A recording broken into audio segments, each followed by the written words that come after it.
Middle class economy, middle class family দাঁড়ায়। Slowly but surely আমরা সেদিকে যাচ্ছিলাম, কিন্তু কোথা থেকে ঠিক 96 মতো এক দরবেশ এসে হাজির হলো। মানুষ স্পিকার, এটাকে আইসোলেটেডলি করে দেখলে হবে না। আজ থেকে 3-4 বছর আগে যারা সেলফ ডিক্লেয়ার্ড ব্যাংক্রাপ্ট ছিল, আত্মস্বীকৃত দেউলিয়া, যারা নিউজ পেপারে বলেছিল 700 কোটি টাকা 800 কোটি টাকা লস যাদের, 1000 কোটি টাকা বরং, সেই দরবেশরা এই 2 বছরে ব্যাংকের টাকা শোধ করে আরো 10,000 কোটি টাকার মালিক হয়ে গিয়েছে। এই দরবেশ এবং তার সাথে তাদের বিভিন্ন মুরিদ।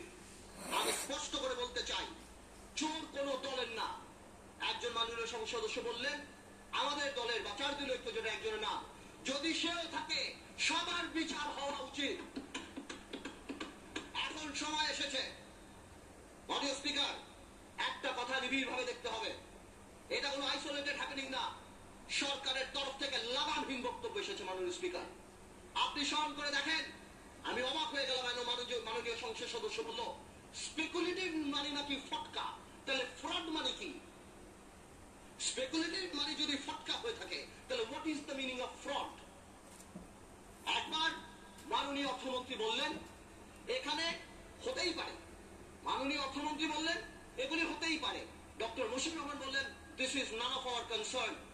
শেয়ার মার্কেট আমাদের কোনো চিন্তার ব্যাপার না। সরকারের তরফ থেকে তা বলা হলো, এতে বিরোধী দল দায়ী। মাননীয় স্পিকার, এই কথাগুলি শেয়ার মার্কেটকে অ্যাগ্রাভেট করেছে। তারা ট্রান্সফর্মার লাগিয়েছে, রেগুলেটর লাগিয়েছে, এটা লাগিয়েছে, ওকে লাগিয়েছে, কোনো লাভ নাই। তারা ডেকে এনে মানুষকে ইনভেস্ট করেছে।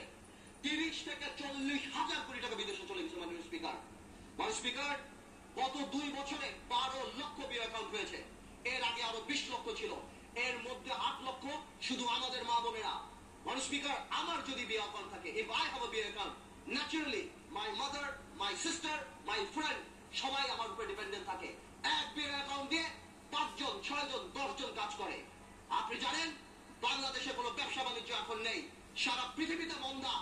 এই মুহূর্তে সবাই 2 লাখ টাকা 5 লাখ টাকা ইনভেস্ট করে 5,000 টাকা কামাই করার জন্য চেষ্টা করেছে।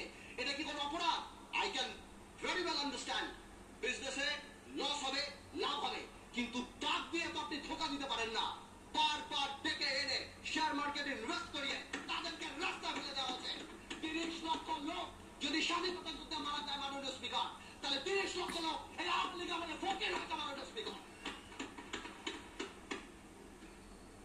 মাননীয় স্পিকার,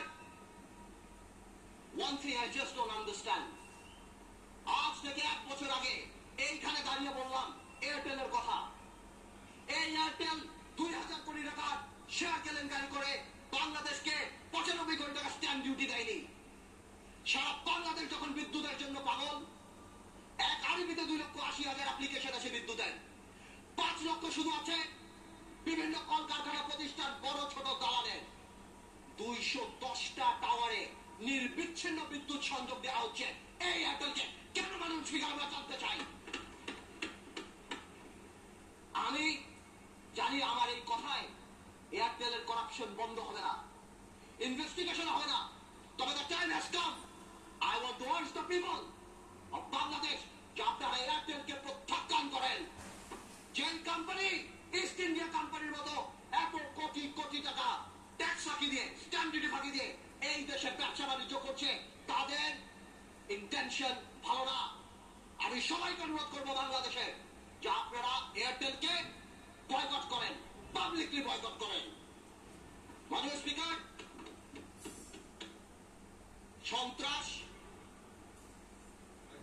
সন্ত্রাস আর পাওয়ার প্ল্যান্ট, একটা কথা আমি শুধু বলবো। একজন মাননীয় সংসদ সদস্য বললেন ইলেকট্রিসিটিতে নাকি দেশ প্রেগনেন্ট হয়ে গেছে।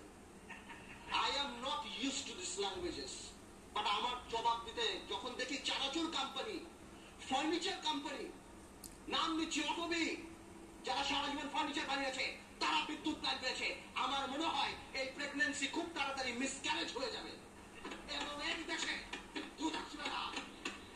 আমরা চাই, আমরা দেখতে চাই যাতে বিদ্যুৎ আসুক।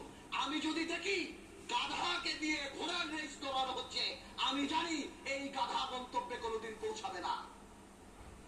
মাননীয় স্পিকার, ডক্টর ইউনূসকে নিয়ে কিছু কথা না বললেই নয়।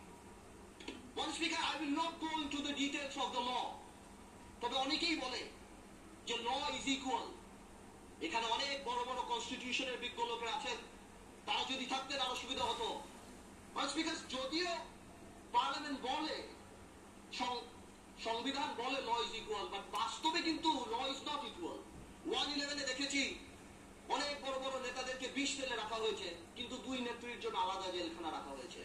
এই পার্লামেন্টে আমি যা বলবো দ্যাট ইজ ইমিউন। ডিপ্লোম্যাটরা অনেক কিছু করে, ইমিউনিটি আছে।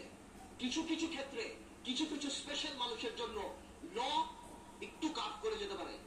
Doctor Yunus, I can very well understand 65 বা 70 ইয়ার্স ওল্ড, বাট 80 বছরের রাষ্ট্রপতি যিনি এত বড় বক্তব্য লিখতে পারে, 75 বা 70 বছরের ডক্টর ইউনুস আমি মনে করি গ্রামীণ ব্যাংকের এমডি পদে ভালোভাবেই থাকতে পারত।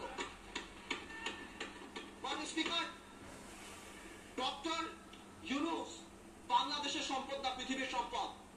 আমি দেখেছি আমাদের মাননীয় পররাষ্ট্রমন্ত্রী বলেছেন this will not effect our relationship, বহির্বিশ্বের সাথে আমাদের সম্পর্কে। ঠিক তারপরে তিনি জন কেরি বলেছেন উই আর কনসার্ন। 23 জন কংগ্রেসম্যান বলেছেন উই আর কনসার্ন। বহির্বিশ্ব ফোন উঠে ঝগড়া করবে না, এটা তাদের diplomatic language, that we are concern, we are looking into the matter. Doctor Yunus আমাদের মতো না। আমার ফোনে সবচেয়ে বড় ভিআইপি ফোন করে জয়নাল আবেদিন ফারুক সাহেব, আর ডক্টর ইউনুসের ফোনে ফোন করে হিলারি ক্লিন্টন। মনে রাখতে হবে সে কোথায় উঠে দিয়েছেন। ডক্টর ইউনুসের ব্যাপারটা অ্যামিকেবলি সেটেল করা যেত। আই হ্যাভ উইটনেসড ইট। আমি নিজে দেখেছি বিবিসিতে হোয়াইট হাউস স্পোকসম্যান বলছে we are deeply concern, this is Yunus allergy.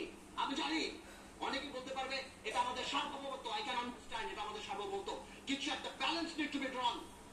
এখন সার্বভৌমত্বের সাথে ব্যালেন্স দিবে। এখন গ্লোবালাইজেশনের সময় কালকে বাংলাদেশের বিপদ হচ্ছে, আমরা তাদের কাছে যে হাত পাততেছি, 2 নেত্রীর মনোমালিন্য হচ্ছে, নির্বাচনে যাবো কি যাবো না, আমেরিকান এম্বাসির দাওয়াতে ভিড় লেগে যাচ্ছে, এখানে ভিড় লেগে যাচ্ছে। আর যখন কোনো কিছু হচ্ছে তখন কি বলা হচ্ছে